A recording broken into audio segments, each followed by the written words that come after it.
Saludos Corillo, yo soy Augusto Suárez Vincentí, director y guionista del cortometraje Baile, Botella y Barajas. Para los que no sepan, es un corto inspirado en las briscas y está disponible aquí en YouTube. Pero hoy vamos a hablar con una persona muy especial que trabajó en una parte clave de este proyecto y es Alberto Cardona, el artista y diseñador del paquete de brisca original del cortometraje. Saludos Alberto, gracias por estar aquí. Buenas noches Augusto, gracias por invitarme y gracias por tenerme también en este proyecto. Gracias. Ok, ya está abierta la preventa de las cartas originales de Baile, Botella y Barajas, así que vayan a buscarlas. Va a ser por un tiempo limitado, aprovecha, vamos a darle.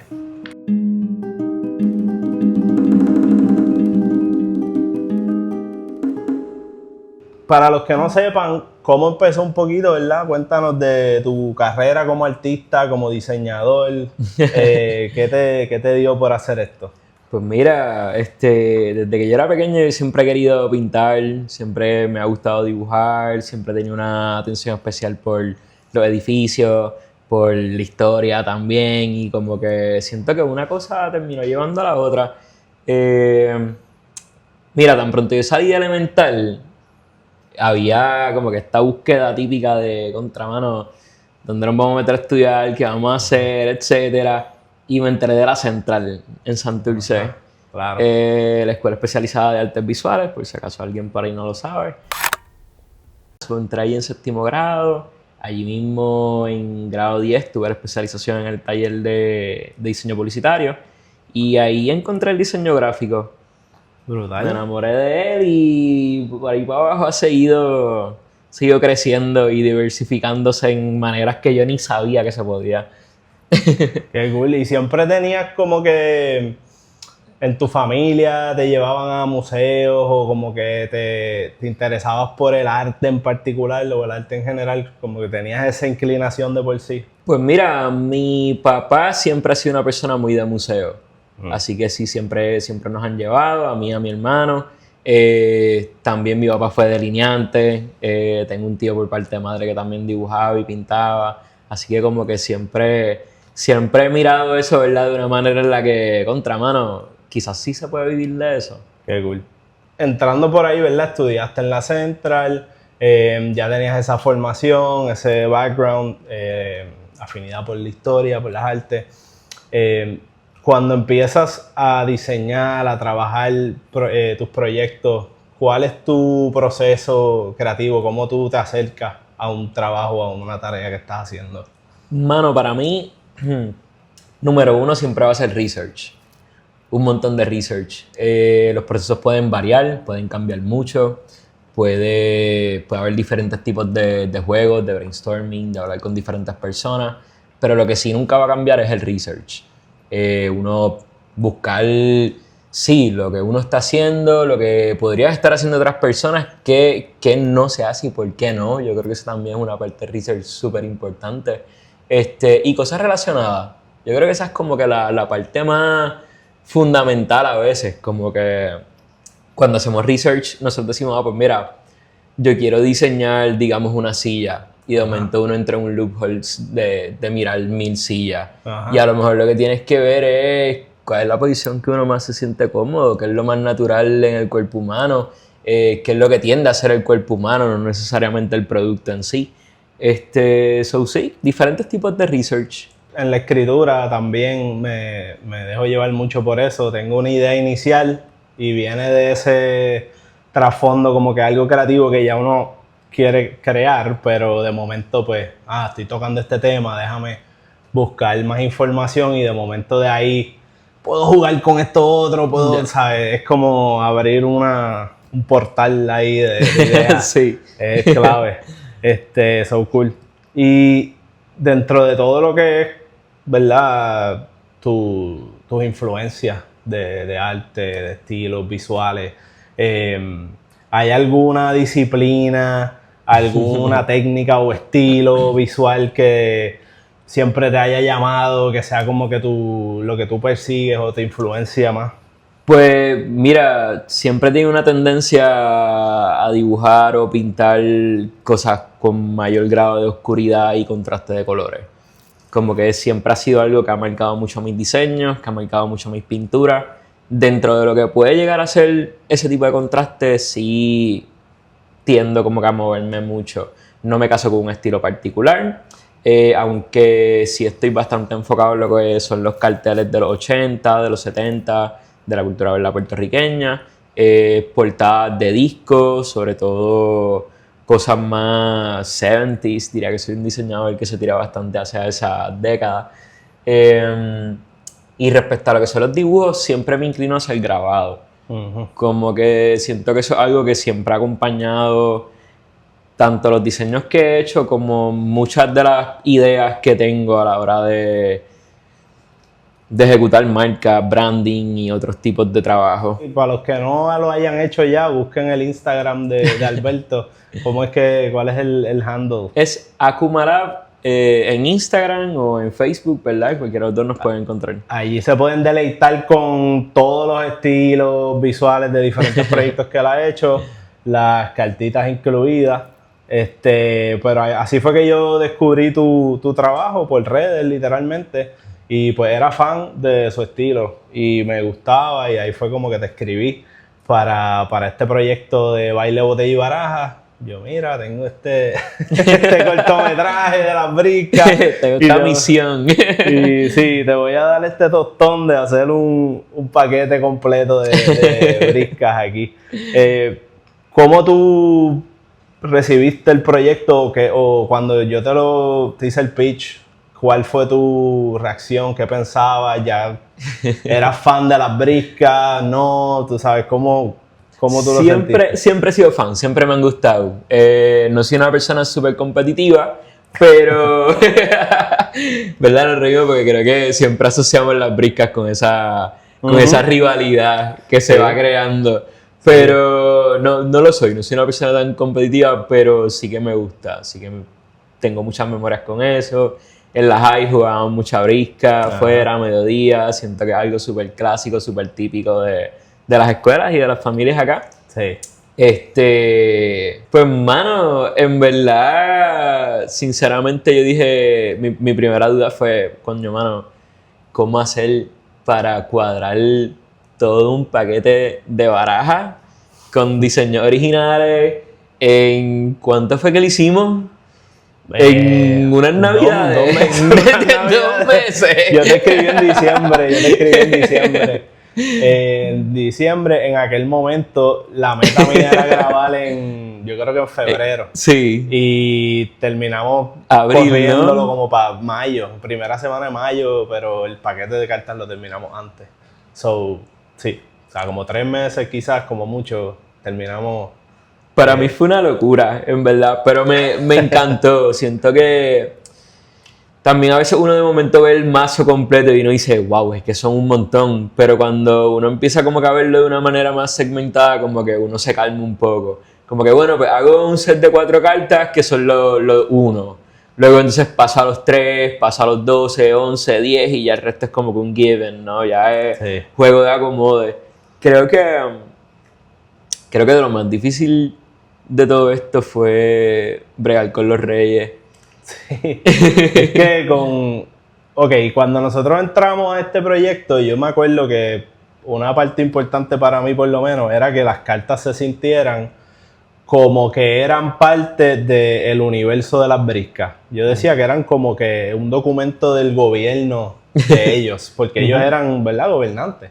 Y pues esto era como una actividad protocolar del mundo de ellos. Nos reunimos los gobernantes aquí a discutir y jugar con este documento de nosotros. Así que los reyes pues teníamos la duda de cómo representarlos para que fuese como que representaran el puesto, ¿verdad? De cada uno de los personajes. Y en ese sentido pues hubo muchas conversaciones ahí. No sé si recuerdas que hablamos de usar las manos solamente por un momento dado, lo cual quedaron brutales también. Pero sí, ¿y cómo te sientes una vez lo terminas o como que nos estamos acercando ya al look del deck? Tú sabes, ¿cómo tú te estás sintiendo cuando lo estás viendo, cuando lo estás trabajando? Mano, para mí desde día uno siempre fue un proyecto bien de orgullo y bien allegado. Como que siento que no solamente por lo que es el juego en sí de las cartas, sino que por la misma temática que ya tú estabas trabajando. Ahora, ¿verdad? Que entremos en algunos de cada uno de los poderes o cada una de estas ramas casi judiciales. Sí. Vamos a entrar un poquito más en detalle con todo eso, pero para mí fue bien emocionante desde el día uno. Siento que también la simbología que logramos discutir y representar con muchas de estos poderes fue bien interesante. Sí, pues hermano, vamos a darle, vamos a hablar específicamente de los unos. Vamos a entrar de lleno en eso, hacer un breakdown aquí para que ustedes tienen que saber todo lo que hay detrás de cada una de estas cartas, porque así van a entender por qué estamos tan pompeados con esto y posteando un montón sobre esto, así que vamos a darle.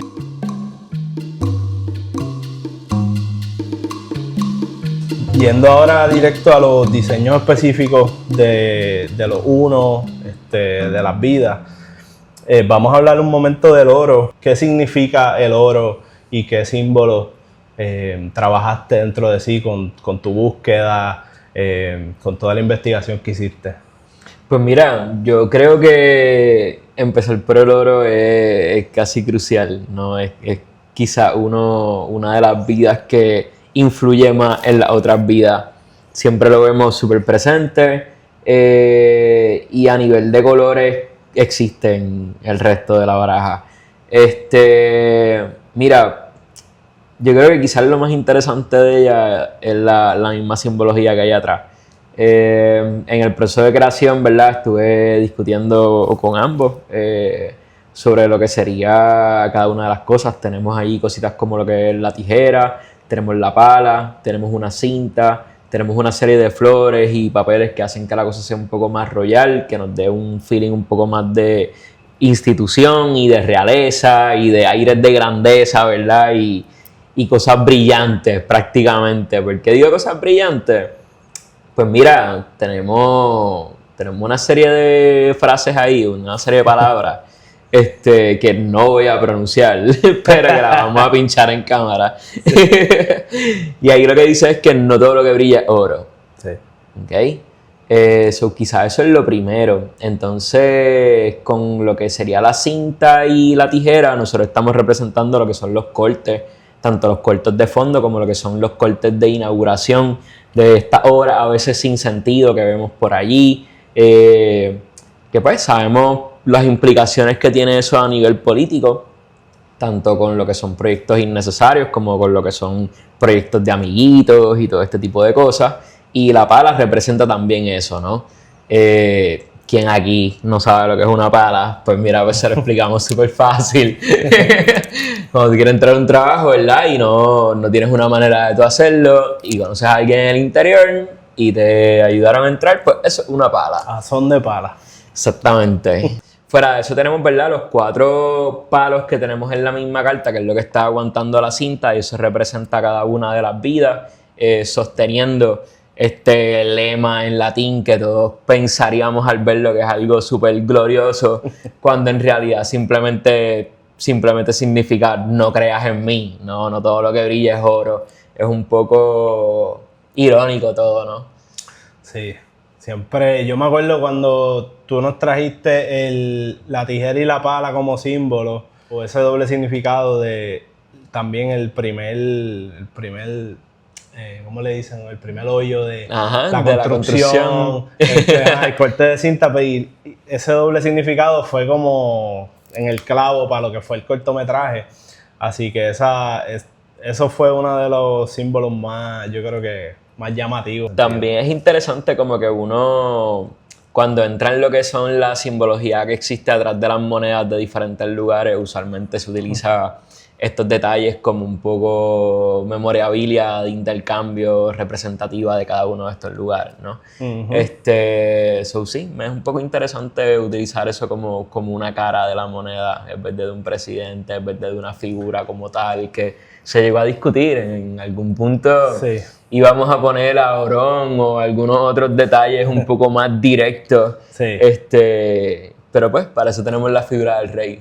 Exacto. Sí, eso fue clave, que se sintiera también como un emblema, como una especie de escudo.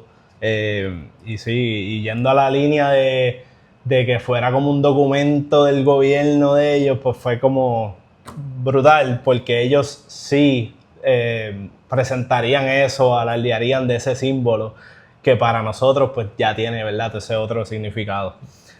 Vamos a hablar de la espada. ¿Qué significa la espada y qué símbolos tiene? Que esa es una de mis cartas favoritas. Pues mira, la mía también, Augusto, de verdad. Yo creo que quizás es uno de los diseños que tiene más detallitos de trasfondo a la hora que lo estábamos creando, aunque todos tienen su razón de ser, como ya vimos con el oro. Pero este fue uno en particular que hicimos varios bocetos, que exploramos diferentes cosas y diferentes approach. En este caso en particular, claro, queríamos hacer una espada, que es lo clásico que vemos usualmente en las briscas y en el resto de sets de cartas. Pero queríamos aproximarlo un poco más hacia lo que era la macana en un principio, dejándonos llevar un poco más por lo que era la cultura taína. Luego entonces seguimos elaborando esa idea hacia lo que era una espada mucho más ancha, hasta que llegamos ya a este punto donde teníamos una espada que partía de cosas naturales, que nos recordaba un poco la macana tallada de palma real, con un mango, ¿verdad?, que luego convertimos en lo que sería una torre que representa esa visibilidad y esa constante observación que tendría esta institución sobre la sociedad y sobre todos nosotros. Y su estuche, que es uno particularmente bastante decorado, mano, creo que también representa lo que sería la ambición de lo que son estas fuerzas, ¿no? El cómo les mueve realmente el dinero, pero eso también tenemos una punta dorada. Así que sin duda quizás es uno de los diseños con más mensajes ocultos. Yo creo que lo primero que uno ve ahí es la torre y de momento no sabes que es parte de una macana, ¿no? Está bastante chulo. Me parece también bien interesante el tema de la cinta. Eso fue toda una situación particular cuando estuvimos diseñándolo. Probamos diferentes caídas, cosas que se vieran un poco más poéticas y al final siento que nos gustó bastante esto, siento que ocupa muy bien el espacio, más que eso también ocupa eso de como que remover el estuche y casi olvidarlo, ¿no? Podríamos tener una espada con su estuche, pero esta espada está ready para usarse, ¿sabes? No hay razón para guardarla. Sí, sí, no, también recuerdo, ahora viéndola y recordando un poco las conversaciones, yo entiendo que en lo que es el blade como tal, la navaja de la espada, hay como unos toques como de ave, de pluma, sí. Que era como un ave de rapiña, que sí. lo había encontrado del Caribe y era como pues lo mismo, pues esa búsqueda, esa vigilancia. Sí, incluso llegamos a hablar de aproximarnos más en el mango hacia lo que eran las auras, que son estas aves de rapiña que me estás comentando, que están más en el área sur. Y en esa búsqueda nos enteramos que esas aves tampoco eran autóctonas de aquí, que creo que eran traídas de Estados Unidos. Entonces fue como, lo vamos a usar. Claro que lo vamos a usar. Sí, sí. No, en verdad, ahí es que la importancia de lo que habías mencionado ahorita de la investigación y la búsqueda, porque ahí es que surgen todos esos granitos ahí de magia. Vamos a movernos a la copa, que también tiene sus detallitos por analizar aquí. ¿Qué significa la copa y qué símbolos tiene? Pues mira, la estructura de la copa sale casi de lo que son los trofeos.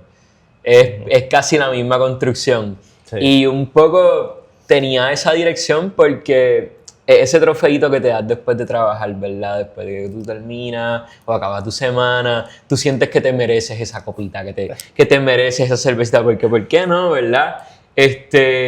Así que nos tiramos por lo que era un poco esa visibilidad de los trofeos, esa estructura, y terminamos entonces mezclando con una jerarquía, ¿no? Donde teníamos en la parte de arriba lo que son las uvas, haciéndose pasar un poco como si fueran joyas dentro de esta copa así mismo incrustadas, redondas, con las hojas mismas de la vid. Tenemos un tratamiento en el metal que representa también lo que es el líquido con sus formas en movimiento. Y entonces ya luego pasamos en lo que sería el mango como tal de la copa, sí, a representar lo que son los barriles, ¿verdad? Las barricadas como tal. Representando un poco también, ¿verdad? Lo que es el ron, que es algo muy de nosotros, es algo muy caribeño. Y entonces en la parte de abajo un detallito que es súper minúsculo, que a lo mejor uno como aquí, que si lo... Sí, a lo mejor si uno como que lo ve de momento uno no lo recuerda, o puede pasar súper desapercibido. Pero eso que está ahí abajo es una corona como de las matitas estas de cebada para hacer la cerveza. Exacto, sí, me acuerdo. Entonces teníamos el vino como la parte principal, piramidal, la punta de la pirámide, por ponerlo así. El ron como la base corpulenta y entonces ya la parte de abajo sosteniendo todo, la cerveza, que es lo que utiliza el pueblo trabajador, lo vamos a hablar claro. El drink del pueblo. Exacto. Pues vamos entonces a hablar un poquito de el basto, que quizás es la carta más sencilla, pero también fue una decisión consciente. Mano, el basto fue interesante de explorar, de dibujar, de buscar qué podíamos hacer con él. Nos inspiramos al final en una matayuca. Partimos un poco de ese grosor, ¿verdad? ¿Quién no ha visto una yuca y ha pensado, mano, eso es un mazo cualquiera? ¿Sabes? Es un batuki. Sí. Partimos de allí. Nos pareció también bien interesante, ¿verdad? Dejar una parte viva o una parte de planta en la parte de arriba de este mazo, a diferencia del resto de cartas de esa misma baraja, que todas están cortadas y tenemos diferentes tipos de yuca, yucas lila, más verdecitas, diferentes colores, ¿no? Pero por lo menos esta, que es el Bastuki, la principal, sí cuenta con esa pequeña coronita de hoja. Y mano, siento que cuando estábamos trabajándola nos queríamos sí mantener por algo bastante sencillo, que representara la naturaleza, que fuera como que lo más de aquí posible, pero a la misma vez súper whatever, súper coloquial, una persona, no voy a decir grotesca, pero que, mano, que le importa poco, que está descuidado en cierta forma, que se ha dejado crecer o olvidar en cierta forma. Así que ese fue el trasfondo atrás del Bastuki. También quiero decir que mencionas que queríamos buscar a través de, en verdad yo pienso, todos los diseños, símbolos y representaciones de Puerto Rico. Pero algo que recuerdo que hablamos era que no fuesen tampoco estos emblemas que el puertorriqueño ama y adora, o que representan las cosas que más queremos tan directamente. Porque recordando que estas cartas vienen de estas personas que están enajenadas del pueblo, que no pone, que hay una distancia del pueblo. Así que al final, ¿verdad? Pues no nos fuimos, qué sé yo, en un momento dado hablamos de una ceiba, de unos árboles así bien hermosos que tenemos aquí, y nos fuimos más como que pues un poco también por la cuestión de la batata política, el ñame, lo que sea, pues nos fuimos por esa línea. Yo creo que caímos en la yuca. Y también tenemos el factor de que el personaje de Basto es mafutero. Y el personaje de Basto, pues, esta es su carta, ¿me entiendes? Claro. Así que por ahí va la cosa también. Jugamos con eso visualmente, que tuviese unos parecidos. Sí, la yuca también nos ayudó mucho a ese parecido con la matita de pasto creciendo. Ajá. Así que quería añadir esos detallitos antes de entrar en lo que son los reyes.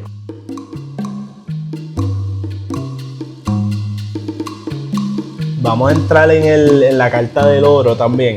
Este personaje, yo me acuerdo que en la conversación, y esto también fue una conversación que tuve con todos los departamentos, parte del cortometraje buscaba un balance entre la estética de las briscas antiguas, de época, pero también un toque como de mafioso. Porque estábamos representando el feeling de mafia que se puede dar en los círculos de poder.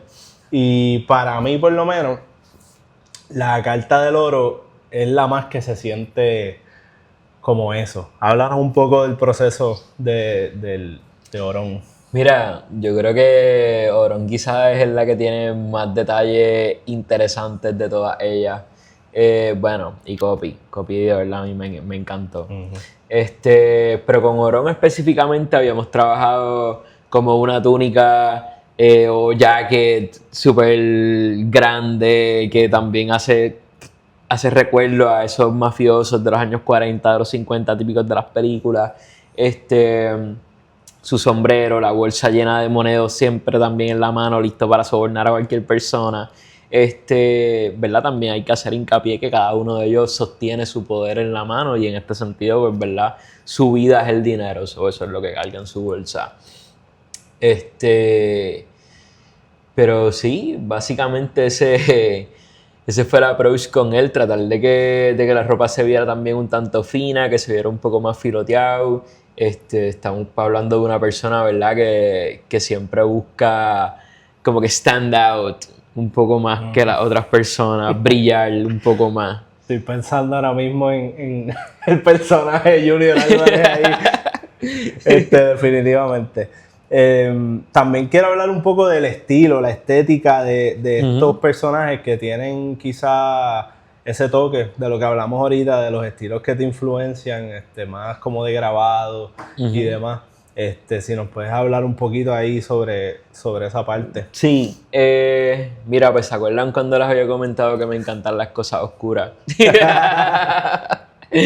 Pues mira, con esto teníamos ese pequeño dilema de que no queríamos representar al personaje en su totalidad. ¿Sabes? No queríamos hacer exactamente lo que tuviéramos en el corte, pero sí tener ciertos detalles, ciertas cosas que nos fueran a acordar a estas personas. Por eso también optamos por una estética que es casi como de personaje desbloqueado. Pero al final realmente lo que estamos buscando con eso es recalcar que cualquier persona podría estar ocupando ese cargo, ese poder o esa vida específica. Por eso también en algunos de ellos hay algunas variantes en sus diseños, en sus vestuarios. También, ¿verdad? El hecho de que hayamos dibujado esto antes de que hayamos tenido el diseño de vestuario a mano, pues influyó también un poco en esa decisión. Pero sí, yo siento que la parte del grabado fue crucial con esto. Yo creo que el mayor reto aquí fue cómo podemos crear ese personaje que no está desbloqueado, pero que se ve lo suficiente como para poder definirlo, ¿no? Cómo podemos crear una silueta que tenga detalles que sean elocuentes con esa vida, con ese poder, pero que a la misma vez sean lo suficientemente discretos como para pasar a un segundo plano y ser, pues mira, sí, el 12, ¿no? Sí. Nunca va a ser lo mismo que el Orón, ¿me entiendes? O el 3, quizás. Sí, y a eso añado también que el estilo de grabado se prestó también para darle, o sea, que no fuese una silueta completamente oscura y ya, sino que hubiesen toques del color. Y eso para mí por lo menos era importante porque cuando yo me imaginaba obviamente a las personas jugando con estas cartas, como había mencionado, eso siempre era como mi sueño de como que además de ver el corto que puedan tener las cartas y que se dé esa mezcla. Pues que tenga los colores es clave para tú poder también identificarla rápido, ya que estamos alejándonos del estilo tradicional de la corona, claro, y demás, pues fue algo bien cool. Aparte que igual yo había visto tu trabajo y pues había visto cómo manejabas el tema de esta estética, así que también era algo que estaba buscando y en verdad quedó de las cosas más cool para mí todo el trabajo. Vamos a hablar ahora de copy. Lo interesante de copy para mí también era que en lo que son las briscas tradicionales no suelen incluir reinas. Uh-huh. Y nosotros pues hicimos este personaje para romper un poquito con ese molde. Así que a ti también te trajo un montón de otras consideraciones cuando lo estábamos haciendo en temas de, bueno, pues cuán largo va a ser el vestuario, va a ser un traje fino, va a tener pantalones, uh-huh. ¿Cuál va a ser cómo vamos a diferenciar este personaje de los demás? Háblanos un poco de cómo se trabajó esta carta.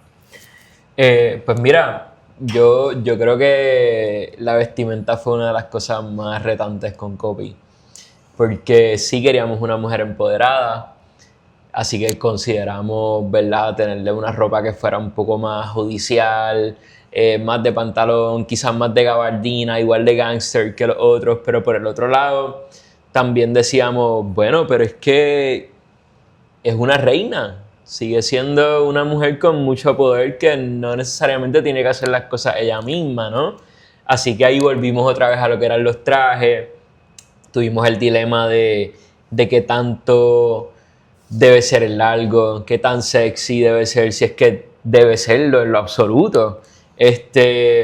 Y yo creo que logramos algo bien interesante, que es elegante, que sigue manteniendo esa feminidad, ¿verdad? Pero que dentro de eso también se siente esa altura, se siente ese poder, se siente esa firmeza también por encima de los otros. Siento que es una carta, ¿verdad?, con bastante presencia.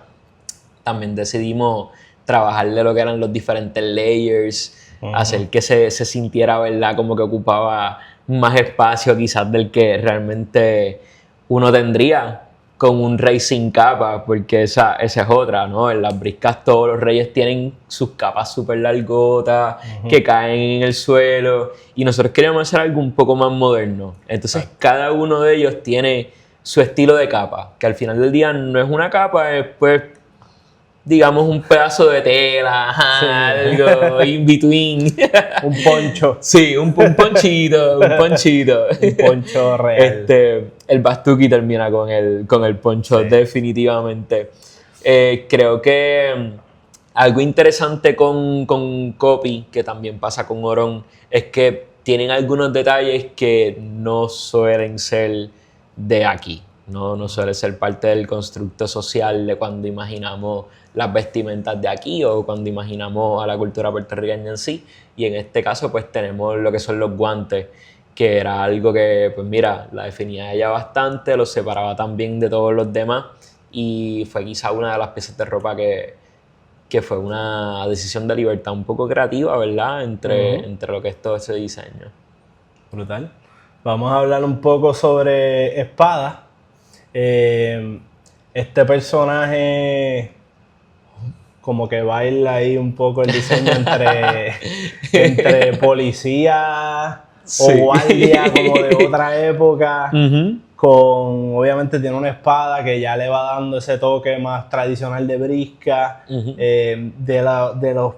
Las cartas de los reyes me gustan todas, pero esta me gusta un montón como juega también con el color azul. Nada, cuéntanos ahí un poquito del significado y proceso. Mano, yo creo que a esta carta lo que lo hace son tres cosas. Esta en particular. Su espada, su gorro y la capa tipo trench coat como si estuviéramos en la Segunda Guerra Mundial. Eso, o sea, ese es el feeling. Es una persona que definitivamente tiene aires de grandeza, pero que no deja de ser cafre. Es violento, uh-huh. Tú sabes, es una persona que va a tomar acción por sus manos. Tú sabes, volvemos a lo mismo, tenemos una espada que está desvainada, que no está en su estuche, con su gorra, ¿verdad? Representando siempre el uniforme, siempre por encima de cualquier otra cosa. Y en este caso, ¿verdad? Tenemos también como que una mano un poco ahí como un tanto alerta, que nos pasa también con las otras figuras, especialmente con el Bastuki, que guardan un cierto tipo de relación casi violenta, aunque en este es mucho más evidente. Vamos a hablar un momento del basto. Cuéntanos un poco sobre el proceso con el basto, los diferentes símbolos y piezas de esta carta. Pues mira, yo creo que el basto puede ser uno de los más challenging cuando quisimos crear esto. Con el resto de las cartas en los mazos particulares, ¿verdad? Todos parecen reyes y todos guardan esa elegancia. Pero en nuestro caso es un poco diferente, ¿no?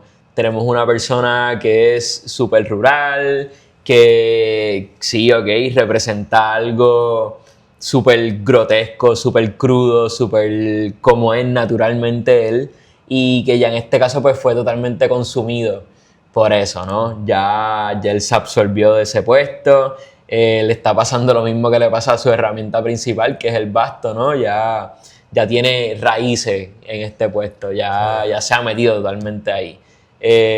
También esa búsqueda de querer parecerse al resto de los otros poderes y querer ser así también de elevado como todos los demás, tenemos una especie de corona que nos recuerda a esa mata de la yuca que ya teníamos en el Bastuki. Sí.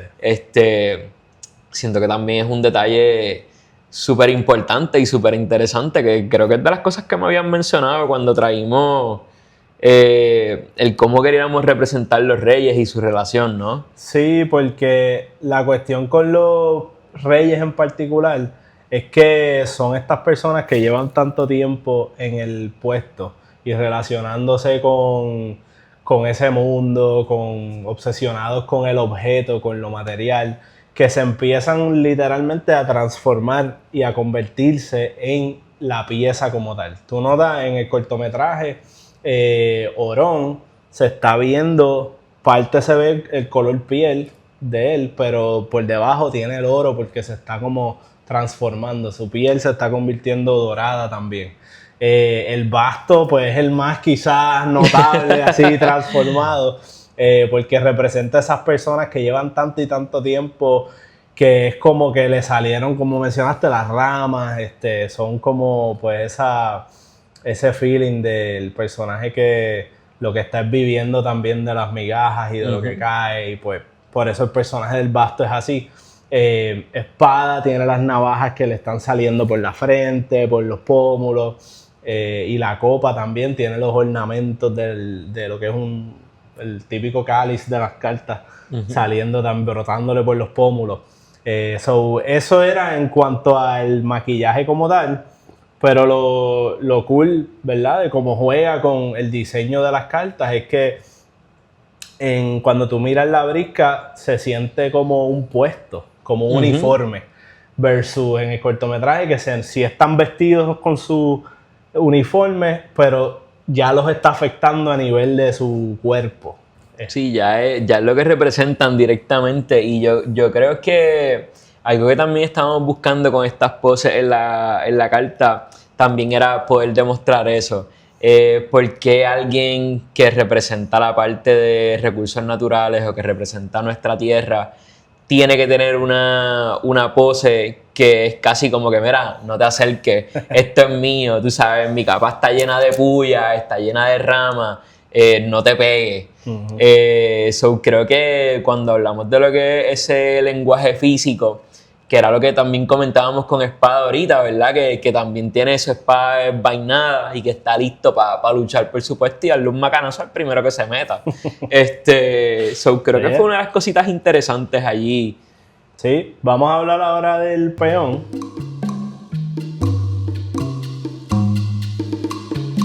Lo que es el peón, o el número 10. Todos tienen la misma pose. Todos las cuatro vidas. Lo único que cambia es el color y el símbolo que ellos están, ¿verdad? Con el cual ellos están interactuando. Cuéntanos un poco, ¿verdad? De esa dinámica, por qué esa pose, cómo se llegó a eso. Pues mira, en la exploración de peón, que by the way, yo creo que es uno de los personajes más interesantes de este corto. Sí. De verdad me encantó. Es el favorito de muchos.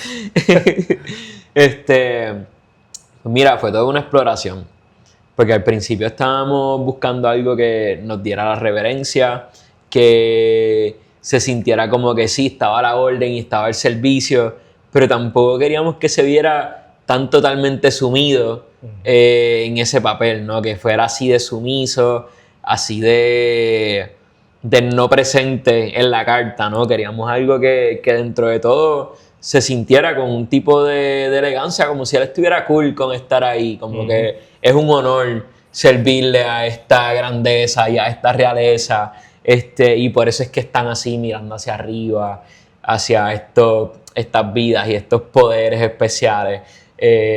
Todos están señalando a uno particular, ¿verdad? Ya sea la copa, ya sea el dinero, ya sea el bastuquio o la espada, pero todos miran hacia uno de ellos como si fuera lo más grande, ¿no? Y en eso es lo que se recubre en su mismo color. Sí, sí, también recuerdo en las conversaciones que esta pose cumple dos cosas bien diferentes, pero al mismo tiempo esa es la magia.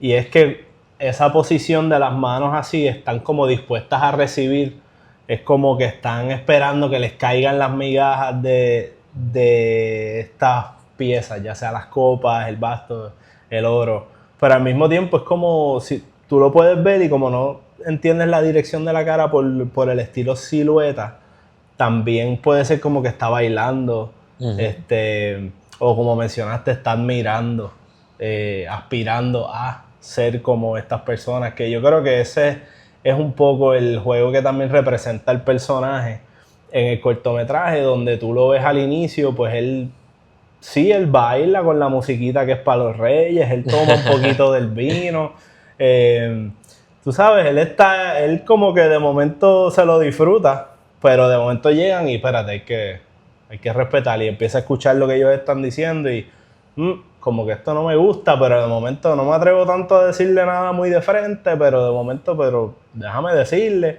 Y hay un poco un elemento de él casi que confía un poquito en ellos, como que cree que van a bregar, tú sabes, que van a representar adecuadamente. Y la carta, un poco esa pose, para mí como que juega con ese balance.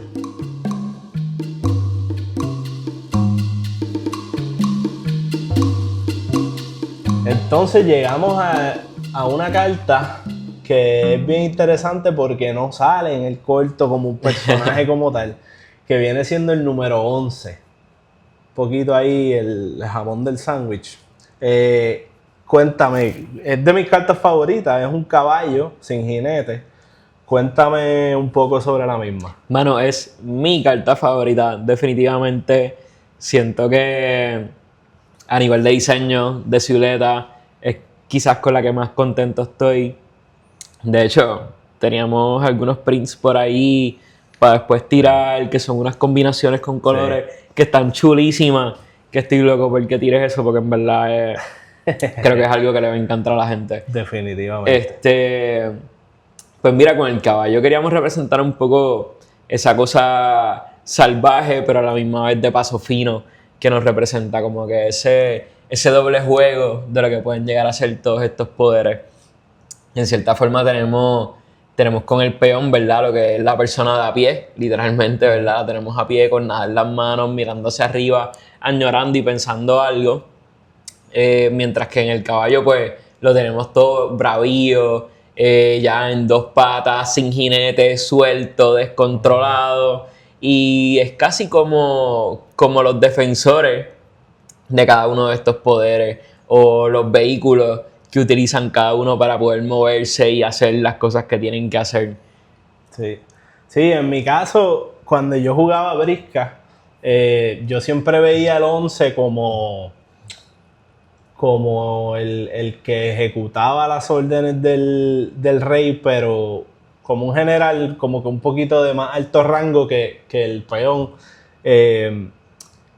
Y cuando pensé en el mundo del cortometraje como tal, yo dije, bueno, pues quizás eso viene siendo como un tipo de clase media.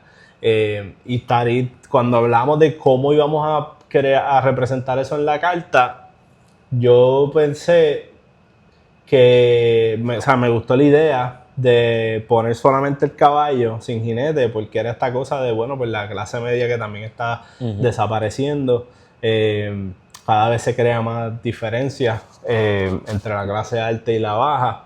Y también eso que mencionas del vehículo es porque sí, tú sabes, la persona que está ejecutando con una seguridad casi ciega, tú sabes, casi sin dirección, ajá. Pues yo creo que eso está también presente en esta carta.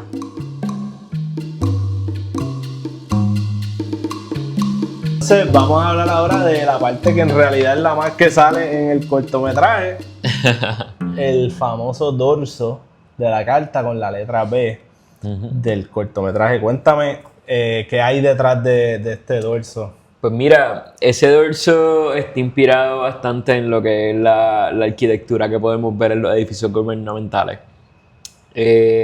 Pequeños detalles de Art Deco, pequeños detalles de lo que sería Spanish Revival, también a principios del 1900. Cosas que nos llevan mucho más a lo que son los espacios más cultos, más elaborados, de centro de pueblo, ¿verdad? Y no tanto de las afueras, sino que casi construcción de plaza, por ponerlo así. Siento que ¿verdad? También tiene una parte que nosotros estábamos utilizando para unir con el resto de la cultura y el resto de la masa de población, que son los detalles de reja. Podemos verlo, de hecho, no solamente en el dorso, sino que también en la parte de las caras de cada una de ellas. Tenemos unos pequeños detallitos de reja, que es de los mismos que estamos utilizando en la parte de atrás. Pero nuestro objetivo con esto era que no solamente se sintiera esa cuestión de alta alcurnia, sino que también se sintiera casi como una puerta, que tú pudieras como que abrir y estar en un espacio totalmente diferente al resto de la población. Algo que me encantó de este dorso también fueron los colores, el negro oscuro jugando súper bien con el rojo brillante, porque hace resaltar la letra B, que también es la B que está en el logo que trabajó Alberto Torres. Pueden buscar su Instagram, lo voy a incluir aquí en el video. Y también tiene un poquito esos elementos medios de rejas, o juega súper bien con todo lo que se trabajó en el diseño de las cartas. Y eso fue algo que a mí me encantó de todo el proceso de la preproducción del cortometraje, y es cómo incluimos tu trabajo como diseñador con los trabajos que estaban haciendo, vestuario, arte, maquillaje, Adalberto con lo que era el branding del cortometraje y todo, y tuvimos varias reuniones donde nos integramos todos, nos compartíamos los bocetos y se siente esa sinergia, ¿verdad?, entre todos los departamentos que hacen que el cortometraje en sí se sienta como un mundo real, tú sabes, uniforme. Yo estoy súper agradecido con todo el mundo, contigo, que formaron parte de ese proceso y lo dieron todo y lo asumieron como suyo y crearon esta pieza tan hermosa. Pues mira, en verdad para mí fue un placer ser parte de este proyecto, poder haberlo construido, ¿verdad?, desde una parte que todavía no estaba tan contaminada, tan desarrollada, ¿verdad?, con el resto de diseñadores, pero siento que es un proyecto súper hermoso, lleno de colaboraciones súper interesantes que tampoco había visto. Siento que terminamos con varias piezas que son súper interesantes, hermano. Más que nada, ¿verdad?, piezas como lo que son los número 1, los caballos. Siento que es un deck de cartas súper especial, súper diferente. Y en verdad estoy súper contento de poder haber sido parte de este proyecto. Un honor para nosotros tenerte. Sigan a Alberto en sus redes, contrátenlo para sus proyectos. Es un duro y un súper creativo. Me encantó trabajar contigo. ¿Cuáles son tus redes para que lo...? Sí, mis redes son AcuMalab, ACU Malab. Y nada, y estamos para branding, diseño, ilustraciones, cualquier invento, locura que tengan también por ahí, vamos a hablarlo y vamos a bregarlo. Corillo, estas son las cartas oficiales de Baile, Botella y Barajas. Recuerda que el cortometraje está disponible en YouTube por los tiempos de los tiempos, amén. Y las cartas están disponibles en preventa. Ya aprovecha porque van a estar por un tiempo limitado con ese descuento de lo que es la preventa, y así también nos ayudan a hacer la primera tirada. No pierdas tiempo, pueden encontrar el enlace en la descripción del video o en nuestras páginas, que nos pueden seguir como Baile, Botella y Barajas en todas las redes.